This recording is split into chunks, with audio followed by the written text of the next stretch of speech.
저희가 이제 욥기에 대해서 배웁니다. 네. 정말 욥은 지혜롭고 올곧은 정직한 사람인데 네. 정말 고난이 엄청 심각했어요. 그러니까요. 아니 저는 사실 잘 몰라서 욥의 뜻을, 이름의 뜻을 찾아봤어요. 고난받는 자더라고요. 네. 아, 좀 약간 제가 수업을 들으면서 제가 고난받지 않을까, 이게 좀 어렵지 않을까 이런 걱정이 들거든요. 네, 저도 사실은 이 욥기에 대해서 좋아하지 않아요. 왜냐면 고통을 받기 때문에. 아니 우리 하나님께서 욥이라는 이 좋은 사람을 사탄에게 사단이 나게끔 이렇게 허락을 하시는 그런 내용들이 있거든요. 그래서 저는 우리 선생님이 이 욥기를 어떻게 풀이해 주실지 기대가 됩니다. 그 풀이 과정에서도 우리가 희망과 사랑 그리고 서로를 아끼는 그 마음들이 더 솟구쳐 오르지 않을까라는 생각이 들어요. 맞습니다. 어찌 보면 이 고난은 힘들 수는 있겠는데 그 속에서 희망과 하나님께서 주시는 그 메시지를 찾았으면 좋겠습니다. 좋습니다. 목사님 나오십니다. 안녕하세요. 안녕하세요. 네, 반갑습니다. 네. 건강하게들 잘 지내셨습니까? 네. 오늘부터 욥기 공부하는 거 다 들으셨죠? 네, 이미 들었습니다. 욥에 대해서 좀 아는 게 있습니까? 네, 알고는 네, 있습니다. 그러니까 저 이름만 찾아봤어요. 고난받는 자라는 뜻이 있다는 거. 네, 핍박받는 자 네. 이런 뜻이 있죠. 또 욥에 대해서 또 좀 아는 게 있다면 어떤 거 있습니까? 아니 좀 전에도 말씀드렸지만 하나님이 사탄에게 욥을 한번 사단 내봐라. 이렇게 허락하시지 않았나요? 네. 욥이 착하고 의로운 사람인데 아주 혹독한 고난을 당했다고 하는 이야기. 아마 막연하게 욥에 대해서 그렇게 알고 있는 내용들이 있을 것입니다. 네. 요즘에 여러분들 혹시 힘든 일 없으세요? 뭐 고통스럽고 힘든 일이 일이 없는 사람이 너무나도 있나요? 많아서 너무 많아서 문제인데. 우리 욥기 말씀 공부하는 동안에 아주 힘든 일, 아주 네. 고통을 겪는 분들이 좀 위로받았으면 좋겠어요. 아멘. 네. 좀 상처가 깊은 분들은 좀 치유받는 그런 시간 됐으면 좋겠습니다. 네. 오늘 수업 욥기 1강 이 고통이 왜? 자, 그래서 오늘은 이제 1장부터 이제 본격적으로 공부하지 않고 오늘은 저 서설적인 거, 인트로덕션이라고 하는 말을 네. 하죠. 이 서론적인 욥기를 이제 공부하기 전에 좀 준비 작업을 하는 그런 시간이 되었으면 좋겠습니다. 네. 자, 인생은 고해다 이런 말이 있죠. 고해. 고해가 무슨 뜻입니까? 고통의 바다인가요? 네, 인생은 고통의 바다다. 불교에서 흔히 이런 말을 하죠. 인생은 고통의 바다다. 실제로 그렇습니다. 그죠? 우리에게 들려오는 소식이라고 하는 게 우리 슬프게 하는 소식 많지 않습니까? 산불이 나가지고 목숨 잃은 사람들, 재산 잃어버린 사람들, 지진이 일어나가지고 수천 명이 또 목숨 잃은 그런 경우도 있고, 또 쓰나미, 또 홍수, 기근, 전쟁, 이제 우크라이나 같은데 양민이 그렇게 학살당하고, 팔레스타인, 정말 어린아이들, 무고한 시민들이 무수하게 목숨을 잃고 있지 않습니까? 네. 그러니까 하루도 이런 어떤 고통스러운 소식이 안 들려오는 날이 없어요. 인생은 고해다. 이 말이 굉장히 피부에 와닿죠? 네. 자, 선하고 전능하신 하나님께서 만드신 세상에 왜 악과 고난이 존재할까? 이제 욥기서를 공부할 때 우리가 계속해서 고민해봐야 할 문제입니다. 하나님이 악한 하나님, 무능한 하나님, 그런 하나님이라면 이해가 될 수 있는데, 그렇죠.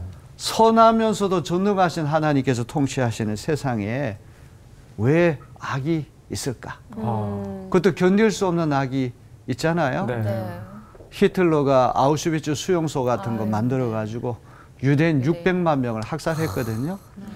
그 당시 전 세계 유대인이 1,800만 명인데 3분의 1이 멸절당한 거예요. 아무 죄도 없는 사람들이.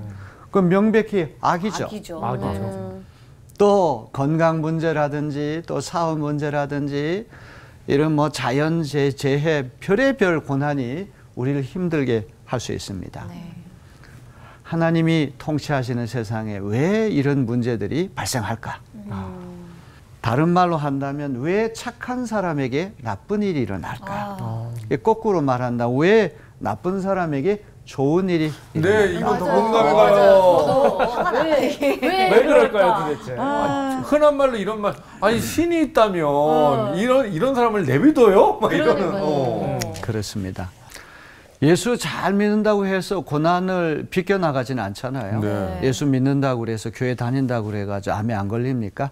사업에 실패 안 합니까? 가정에 어려움 당하지 않습니까? 세상 사람이 당하는 고난을 예수 믿는 사람도 똑같이 당해요. 근데 이렇게 착하게 사는 사람한테 나쁜 일이 왜 일어날까? 이제 거꾸로 얘기하면 나쁜 사람에게 왜 좋은 일이 일어날까? 벌을 받고 그래야 되는데 네. 악인이 형통할 때가 있습니다. 네. 그렇죠? 아주 못되게 사는 사람이 떵떵거리며 잘 살 수가 있거든요. 네.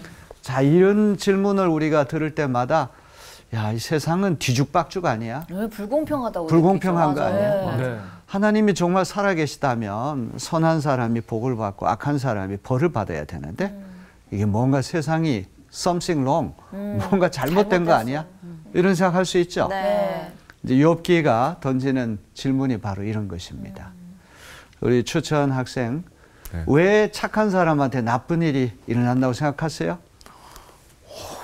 저는 그건 잘 모르겠는데요. 사실 저는 살짝 비슷한 경험을 한 게 제 친구를 전도를 하는데 하나님을 믿으면 좋은 일도 많이 생겨. 제가 이런 얘기를 했더니 야 근데 너는 왜 안 생겨? 라는 반문을 받아본 적이 있어요. 할 말이 없더라고요. 진짜 할 말이 할 말이 없네. 없네 진짜. 내가 볼 때는 우리 추천 씨가 아주 행복한 사람으로 보이는데. 행복하죠, 행복하죠. 네. 그래요. 이런 문제가 사실은 믿음을 근본적으로 흔들 수가 있어요. 네. 어떤 무신론, 이 세상은 인격적인 신이 다스리는 세상이 아니다. 이렇게까지 몰고 갈 수 있는 네. 그런 질문이라고 볼 수 있습니다.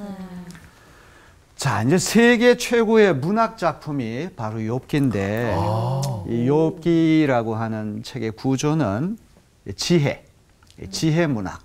우리 지혜 문학 하면 대표적인 게 어떤 게 있습니까? 잠언서, 또 전도서. 전도서. 이제 인생의 어떤 삶에서부터 녹아난 그런 슬기를 다루는 네. 그런 책들 아닙니까? 네. 또 시편, 네, 그렇죠. 우리 구약 성경에 시편 150편까지 있죠. 네. 정말 주옥과 같은 그런 시편. 또 사법. 사법이라고 하는 거는 법정 투쟁을 이야기하는 건데 욥기에 이런 사법적인 요소들이 들어가 있거든요. 이 부조리한 고난, 네. 예매한 고난, 억울한 고난. 하나님을 이렇게 잘 믿고 경건하고 도덕적으로 사는 나에게 왜 이런 극한 고난이 생긴단 말이야. 좀 법정에서 하나님과 한번 좀 다투어 봐야 되겠다. 내가 옳은지 하나님이 옳은지 한번 좀 맞짱을 떠봅시다. 가능한가요? 네, 이런 사법적인 요소가 오. 욥기에 들어가 있거든요. 자, 이제 욥기라고 하는 책은 웃으면서 시작했다가 오랫동안 울다가 마지막으로 웃는 책이다.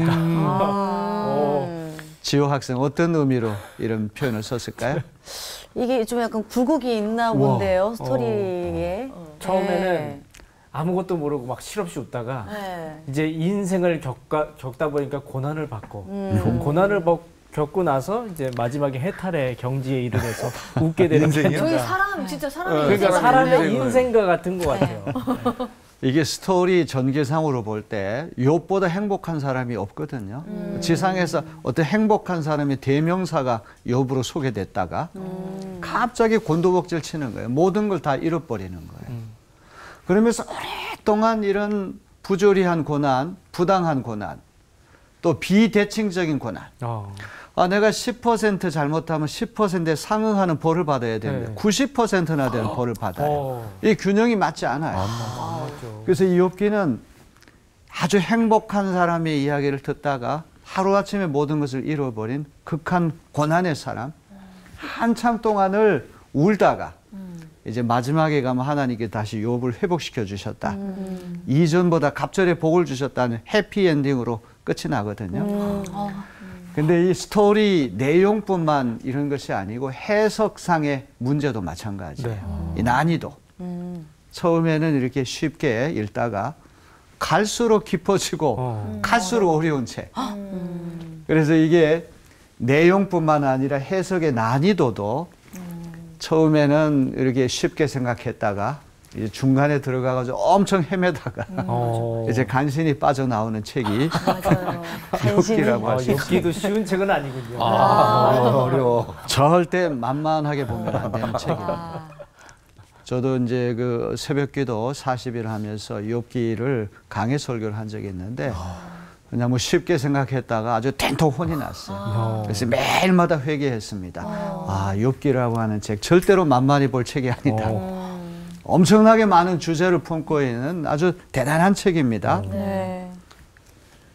자, 욥기의 문학 구조는 이런 것입니다. 이 산문체의 내러티브는 서막, 이제 1장하고 2장, 그리고 종장, 마지막 결론부 42장 7절로부터 17절은 아주 옛날부터 전해져 내려오는 내러티브, 스토리, 이야기예요. 이거는 산문으로 되어 있어요. 그런데 이제 이 3장 1절부터 42장 이제 1절로부터 6절까지는 운문, 시문으로 되어 있어요. 이제 이 운율이 3~3조로 되는 이렇게 시적인 운율로 되어 있거든요. 네. 이거를 잘 유념해 보셔야 됩니다. 이게 어떻게 보면은 옛날부터 전해져 내려오는 이야기는 산문체의 내러티브라고 할 수 있겠죠. 욥이 하나님의 복을 많이 받아서 지상에서 최고의 행복을 누리던 사람인데 사탄이 참소로 해가지고 하루아침에 모든 것을 다 잃어버리고 알거지가 되고 식구들마저 다 버리고 마지막 아내 한 사람 남았는데 아내도 당신이 믿는 하나님 욕하고 저주하고 죽으라. 세계 3대 악처 중에 하나가 욥의 아내라는 말이 있지 않습니까?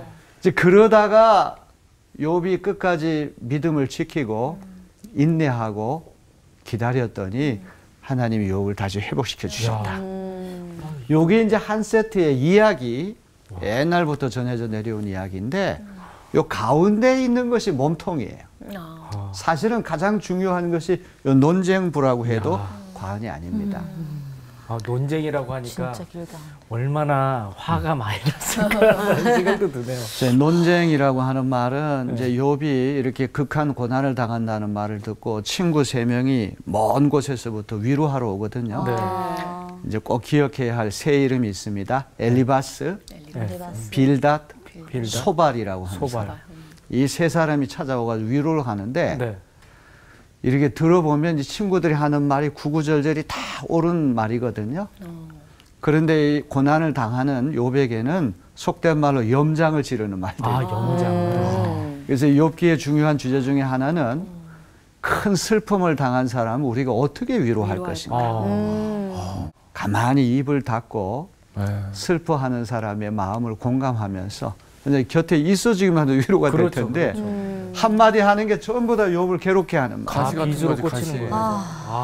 그래서 이 욥기의 몸통은 세 바퀴 논쟁이라는 게 있어요. 세 바퀴 논쟁. 3라운드 혈투, 격투기를 벌이는 거예요.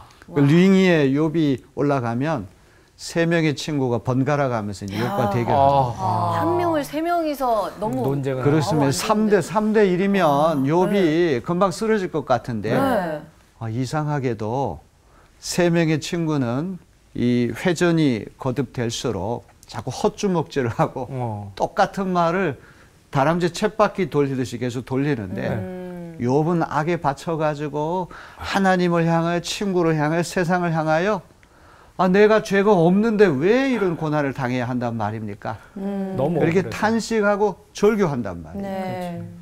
그래서 여기 산문에서 나타나는 욥하고 이 시문에서 나타나는 욥이 사뭇 달라요. 자, 산문의 욥과 시문의 욥은 다른가? 같은 욥 같은 아닌가요? 욥인데 산문에서 나타나는 욥은 억울한 고난을 당해도 잘 참고 견디는 거예요. 하나님을 절대 저주 안 하고 끝까지 신학의 지조를 지키는 사람은 나타나요.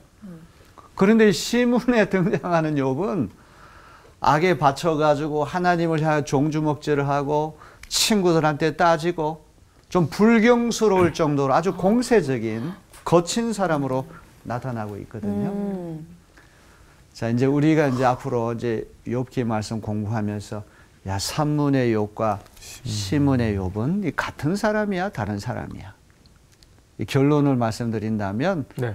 한 사람의 이중적인 모습이다. 그렇죠. 우리도 그럴 때가 있지 않습니까? 있죠. 이제 억울한 고난을 당할 때 왜 하필이면 이런 일이 나에게 나타나는가, 일어나는가. 하나님 향을 원망할 때가 있죠. 있죠. 그거 안 한다면 사람이 아니겠죠. 그죠? 네. 그래서 우리 고난을 겪을 때 하나님께 붙어가지고 더 신앙이 원숙해지는 사람이 있는가 하면 그 고난을 당할 때 하나님을 떠나고 떨어지는 사람이 있어요. 시험 당하는 거죠. 근데 욥이 귀한 거는 끝까지 하나님 신앙을 포기하지 않고 하나님과 정면 대결을 하려고 한다고 하는 것. 그가 모든 것을 잃어버렸어도 하나 잃어버리지 않은 건 언어, 말은 잃어버리지 않았거든요. 그 말을 통해서 격렬하게 따지고 드는 책이 욥기라고 할 수 있습니다. 이제 뭐 결론부터 말씀을 드린다고 하면은 이제 욥기를 해석할 때 아주 조심해야 될 것이 인과응보예요. 원인이 결과를 만들어낸다. 욥이 부조리한 고난, 애매한 고난을 잘 참고 견디면서 끝까지 하나님께 붙어 있었더니 하나님이 욥을 회복시켜 주셨다. 이렇게 해석하는데 네. 이거 상당히 조심해야 돼요. 그건 아닌 거예요. 그렇게 해석하면 안 된다고 하는 책이 욥기예요. 이제 미리부터 제가 말씀드리면 안 되기 때문에 이제 욥기 공부하면서 하나하나 살펴볼 겁니다. 네. 자, 야고보서 5장 11절을 우리 지효 학생이 한번 읽어보실까요? 네. 보십시오. 참고 견딘 사람은 복되다고 우리는 생각합니다. 여러분은 욥이 어떻게 참고 견디었는지를 들었고 또 주님께서 나중에 그에게 어떻게 하셨는지를 알고 있습니다. 주님은 가여워하시는 마음이 넘치고 불쌍히 여기시는 마음이 크십니다.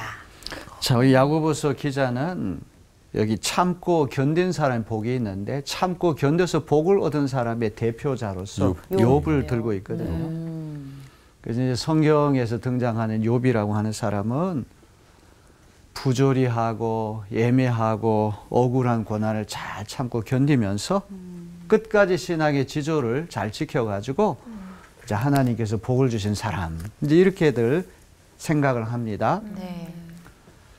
자, 조금 전에 말씀드렸던 것처럼 욥을 위로하기 위해서 찾아온 세 명의 친구가 있어요. 엘리바스, 빌닷, 소발. 자, 이 세 명의 친구와 세 차례 논쟁하는 욥의 모습은 굉장히 거칠고 공격적이고 불경스러워요. 그야말로 혈투를 벌이는 거예요. 아주 격투기. 생각해 보세요. 욥은 자기가 아무리 생각해도 하나님과 사람들 앞에 이런 고난을 당할 정도로 죄 지은 일이 없는데 친구들이 와서 뭐라고 얘기하는 거 아니? 우리 몰래 너 지은 죄가 있으니까 이런 문제가 생기는 거 아니야? 그러니까 빨리 회개하고 주님께 돌아오면 하나님 너를 회복시켜 주실 거야. 이런 얘기를 할 때 그게 아니라는 거죠. 친구가 아니네. 친구들을 향해서 그게 아니라고 하는 거를 강변하고 네. 하나님이 정말 계시다면 법정에서 저하고 한번 법정 투쟁을 좀 해봅시다. 하나님 옳은지 내가 옳은지. 그것도 대단하다. 그래서 이제 욥기에서 요 중요한 것이 세 바퀴 논쟁이다. 요게 중요한 것입니다. 네. 자, 하나님께서 다스린 세상이 온통 뒤죽박죽 윤리지지 않다고 울부짖는 것.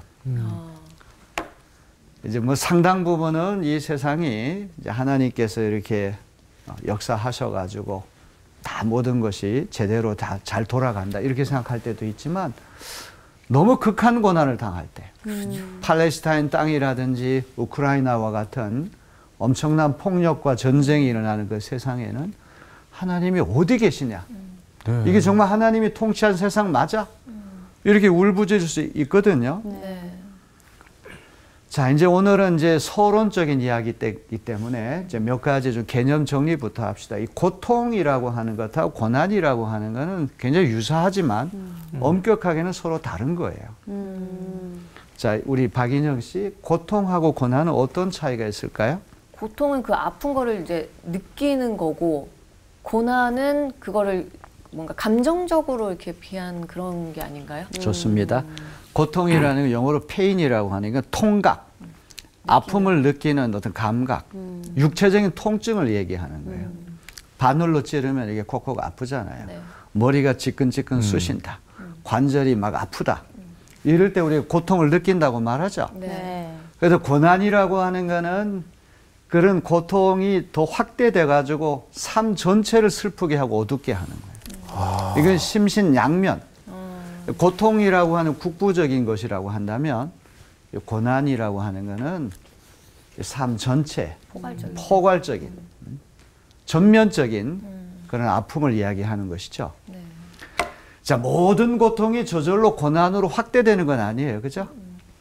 이제 가시에 찔려가지고 손가락이 좀 따끔따끔 아프다고 할지라도 이것이 우리 삶 전체를 어둡게 해가지고 견딜 수 없는 고난으로 몰고 가는 건 아니에요. 맞아요. 네. 근데 이제 고통의 크기나 고통의 지속 시간에 따라 가지고 이 고통이 고난으로 확대될 수가 그쵸. 있거든요. 그래서 이제 고통과 고난이라고 하는 거는 이렇게 좀 차이가 있다. 고통은 우리가 다 느끼잖아요. 그죠? 네. 따끔따끔하다, 뭐 어디가 아프다. 근데 이제 오늘 욥기가 얘기하려고 하는 건 고난을 이야기하는 거예요. 전면적이고 훨씬 더 포괄적인 개념. 모든 종류의 고통과 고난은 그 자체로서는 좋은 것이 아니죠. 네. 좋은 것을 선, 나쁜 것을 악이라고 한다면 고통과 고난은 그것을 당하고 있는 순간만큼 악이에요. 나쁜 거죠. 네. 그렇죠. 고난을 잘 견뎌내서 인격이 한층 더 고매해지고 신앙도 한층 더 성숙해진다면 지금 당하는 고통과 고난은 악으로 변장한 선이고 변장된 축복이다. 이렇게도 말할 수가 있죠. 고난을 겪는 것 때문에 하나님께 더 가까이 나아갈 수가 있고 그렇죠. 맞아요. 자기의 죄를 이렇게 반성하고 회개할 수도 있고 그래서 이 고난에 대한 교육 훈련용 해석 이거 아주 고전적인 것이죠. 네.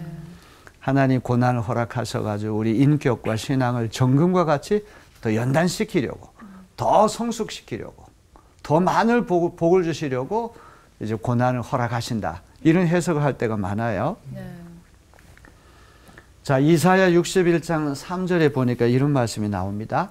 무릇 시온에서 슬퍼하는 자에게 화관을 주어 그 죄를 대신하며 기쁨의 기름으로 그 슬픔을 대신하며 찬송의 옷으로 그 근심을 대신하시고 고난의 죄가 변하여 영광의 화관이 된다는 그런 말씀이 여기 나오죠.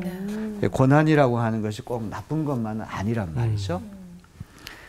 그러나 고통과 고난을 겪고 있는 그 자체만큼은 누구든지 다 피하려고 하는 것이 인지상정이죠. 네. 피하고 싶죠. 피하고 예수님도 네. 십자가를 지지 않고 우리를 구원할 수 있는 길이 있다고 한다면 그 길을 원하셨잖아요. 네. 그렇죠. 그래서 이 마가복음 14장 36절에 보니까 아빠 아버지여 아버지께는 모든 것이 가능하오니 이 잔을 내게서 옮기시옵소서. 네. 내 잔을 옮긴다고 하는 말이 무슨 뜻이에요? 고통을 없게 하여 주옵소서. 십자가를 지지 않고 하나님의 뜻을 이룰 수 있는 길이 있다면 그 길이 좀 좋겠습니다. 이제 이런 말씀 예수님도 하시지 않습니까? 고통과 고난은 그 자체가 악이기 때문에 다 피하려고 하는 것이 인지상정이다. 그걸 기억해야 됩니다. 자, 이제 악이라고 하는 것이 이제 고난이라고 한다면 세 가지 악이 있어요. 첫째는 도덕악이라고 하는 거죠. 도덕악? 도덕적으로. 건가요? 도덕악이라고 하는 건 윤리악이라고 할 수 있는데 사람이 자유의지를 그릇되게 행사해가지고 고난을 발생시키는 누가 음주운전을 해가지고 다른 사람을 이렇게 해친다든지 이런 거. 도덕악이라고 하는 거는 우리의 어떤 도덕적인 의지를 잘못 행사해가지고 고난을 발생시키는 거. 그러니까 누가복음 13장에 보면 예수님이 그 빌라도가 유대인 학살했다는 그런 이야기를 하시거든요. 네. 그 빌라도가 유대인 학살하는 것은 이 도덕악의 대표적인 경우라고 볼 수 있죠. 그 다음에 두 번째는 자연악이 있어요. 자연악? 자연악은 어떤 악을 말할까요? 천재지변인가요? 천재지변. 천재지변하면 태풍. 대표적인 것이 어떤 것이 있습니까? 지진. 지진, 화산. 태풍, 쓰나미, 화산, 쓰나미, 홍수, 네. 기근. 수많은 그런 자연재해들. 이게 굉장히 무서운 거 아닙니까? 네, 그거 무섭죠. 피할 수가 없어요. 그 오늘날과 같은 이 기후 변동의 시대에는 이런 자연재해라고 하는 것이 인간의 도덕적인 잘못 때문에 발생하는 경우 많잖아요. 아, 그치, 이 생태 인간들이. 환경을 네. 제대로 잘 보존하지 못해가지고 네. 공기가 오염이 되고 또 이렇게 빙하가 녹고 오존층이 파괴되고 오존층이 그렇죠. 파괴되고 그러니까 자연학과 도덕학은 어느 정도 연결됐다고 볼 수 있어요. 그러네요. 도덕학이라고 하는 것이 인재라고 한다면 요 자연학이라고 하는 천재라고 할 수 있어요. 사람의 힘으로 통제할 수 없는 그런 영역이죠. 그다음 세 번째는 형이상학적 악이 있어요. 형이상학적 악이라는 건 뭘까요? 어렵다. 이상학적 악. 이거는 우리가 창조주 하나님이 아니고 피조물이기 때문에 태생적으로 필연적으로 당하는 고난이에요. 사람이면 누구나 다 늙어야 된다. 네. 병들어야 된다. 결국 죽어야 한다. 이거는 우리가 피조물이기 때문에 필연적으로 겪어야 되는 것이죠. 네. 인생을 살다 보면 우리 힘으로 어쩔 수 없는 태생적이고 그런 것들이 있죠. 필연적인 고난이 있어요. 이걸 형이상학적 악 네. 그렇게 말을 하는 것입니다. 자, 부당하고 부조리한 악과 고난은 왜 선하고 전능하신 하나님 어디에 계신단 말인가? 신학적으로 신정론이라고 하는 그런 말이 있습니다. 이제 신정론이라고는 하나님의 정의 이거를 적극적으로 변호하려고 하는 그 교리를 이야기하는데, 네. 자 보세요. 하나님이 선하시긴 한데 무능하시기 때문에 아유. 악과 고난이 좀 일어나지 않았으면 좋겠다 이런 마음은 간직하고 계시는데 힘이 없어가지고 통제를 못하셔. 악을. 막을 수가 없어. 이게 이제 첫 번째 해법이고, 그건 아니죠. 두 번째로 하나님 얼마든지 악과 고난을 막을 수 있는 힘은 계시지만 심술궂은 하나님, 에이. 아하. 사악한 하나님, 에이. 그냥 그것도 방치하시고 외면하신 하나님. 이 두 가지는 다 우리가 받아들일 수 없죠. 네. 그건 아니죠. 왜 그렇습니까? 전능하시고 선하시고 그리고 선하신 하나님인데. 하나님이 악하신 하나님, 심술궂은 하나님, 그건 말도 안 되죠. 그러면 이미 싹 다 죽었죠. 저는. 그렇죠. 볼 수 없죠. 그럼. 우리. 하나님 무능하신 하나님, 그건 말도 안 돼요. 네. 하나님 항상 선하시면서 항상 전지전능하셔야 되죠. 네. 근데 악과 고난의 문제라고 하는 것은 이런 문제를 가당치가 발생시킬 않네요. 수가 있는 거란 말이죠. 자, 이제 에스겔서 14장 14절에 보니까 여기 노아와 다니엘과 욥 세 사람이 등장하거든요. 그러니까 에스겔 선지자도 욥이라고 한 사람 이름을 여기 지금 실명을 이렇게 거론하고 있지 않습니까? 네. 자, 질문 한번 던져보게요. 노아와 다니엘과 욥 세 사람의 공통점이 있습니다. 어떤 공통점이 있을까요? 고통을 받은 것 같은 고난을 받았어요. 고난을. 맞습니다. 세 사람이 다 고난을 받았어요. 네. 노아는 어떤 고난을 받았어요? 노아의 방주. 네, 홍수의 홍수. 고난을 홍수. 받았고, 다니엘은 그 사자굴에 들어가. 사자굴, 풀무불. 풀무불 속에 풀무불. 들어갔어. 어떤 바벨론과 이 페르시아 시대의 포로로 끌려가가지고 우상에게 절하지 않는다고 하는 이유 때문에 혹독한 시련을 겪었어요. 네. 자, 노아와 다니엘, 욥 세 사람은 다 의인이면서도 혹독한 시련을 당했다고 하는 공통점이 있어요. 그렇죠? 네. 자, 그럼 이제 우리 욥기 1장 1절을 우리 네 학생이 한번 다 읽어보겠습니다. 시작. 우스라는 곳에 욥이라는 사람이 살고 있었다. 그는 흥이 없고 정직하였으며 하나님을 경외하며 악을 멀리하는 사람이었다. 자, 우스라고 하는 것은 이제 동방인데 이제 분명한 것은 욥은 유대인이 아니라 아랍 사람이에요. 아랍 사람인데 흠이 없고 정직하고 하나님을 경외하며 악을 멀리하는 사람이다. 위로 하나님을 경외하고 아래로 악에서 떠난 사람이다. 수직적인 경건성과 수평적인 윤리성을 다 종합한 사람이 욥이에요. 그러니까 인격과 신앙이 고매하고 또 가정이나 재산 모두가 분에 넘치는 복을 받은 사람이에요. 많은 사람들이 부러워하는 행복의 대명사가 욥이에요. 이제 우리 다음에 이제 공부할 내용을 보게 되면 이런 순전한 사람 욥에게 극한 고난이 닥쳐요. 그 많던 가축대를 다 잃어버리고 네. 종들도 다 학살당하고 10남매가 다 비명 횡사합니다. 아. 그런데다가 자기는 이 한센시병, 나병으로 추정되는 전염병에 걸려가지고 토기 조각을 가지고 자기 몸을 긁고 있는 거예요. 네. 가족들 다 떠나가고 친구들 다 떠나가고 공동체에서 축출당한. 그러니까 마지막 남은 이제 아내마저도 당신이 믿는 하나님 저주하고 내 앞에서 죽어라. 악담을 퍼부는 그런 사람이 되고 있어요. 자, 이 사고와 가난과 질병이라고 하는 건 통상적으로 죄 지은 사람에게 하나님이 주신 징벌이다, 징계다, 이렇게 이해하는 경향이 있거든요. 근데 욥은 이렇게 징계를 받을 만한 잘못을 저지른 적이 없어요. 이건 하나님도 아시고 욥 자신도 알고 독자들도 아는 내용이에요. 그러면 왜 이런 무고한 사람에게 이런 극한 고난이 닥친단 말인가? 욥이 그토록 두려워하며 믿은 하나님은 어디에 계신단 말인가? 하나님이 통치하시는 이 선한 세상의 악이라고 하는 건 도대체 어디에서부터 오는 건가? 이제 이런 질문이 발생하게 되는 것입니다. 자, 이제 오늘 우리가 이제 서론격이니까 우리 인간이 당하는 고난에는 이제 세 가지 종류의 고난이 있어요. 첫째는 자기가 잘못해서 당하는 징벌로서의 고통과 고난이 있어요.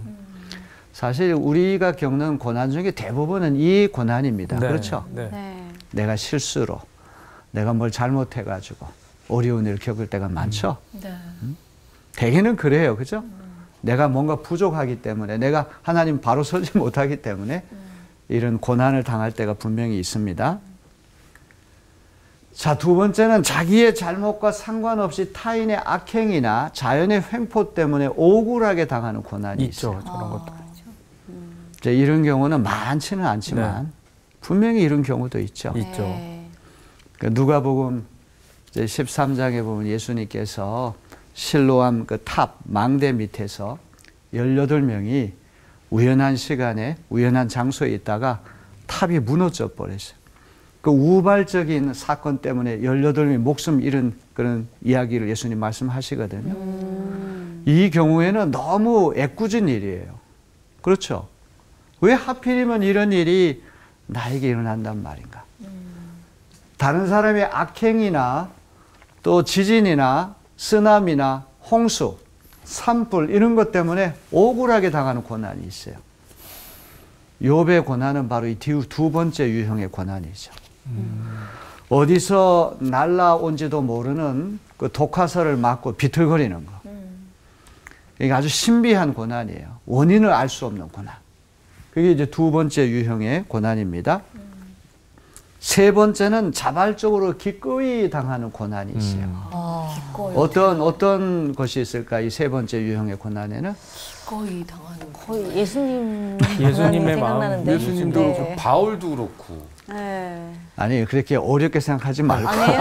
아니 뭐 가족을 위한 자발적으로 고난도 있고. 아니 건강해지기 위해가 다이어트 하는 거. 그것도 고난이라고. 그거는 자기가 자청해서 하는 고난이죠. 그러네. 너무 자발적. 어렵게 생각해요. 네, 어렵게 생각하지 말고 우리 너무 어렵게 이제 생각해요. 운동 경기할 때 체급이 있는 그런 운동회 있잖아요. 네. 그러면 이 체중을 감량시키기 맞아요. 위해 가지고 아주 음식을 혹독하게 안 먹는. 고난 당한 네. 사람이 있어요. 네. 그런 거는 기꺼이 자발적으로 당하는 고난이에요. 저 네. 다이어트 하기 위해서 식단 조절하는 것도 마찬가지예요. 아니, 그렇습니다. 그거는 뭐 나 좋으려고 하는 건데.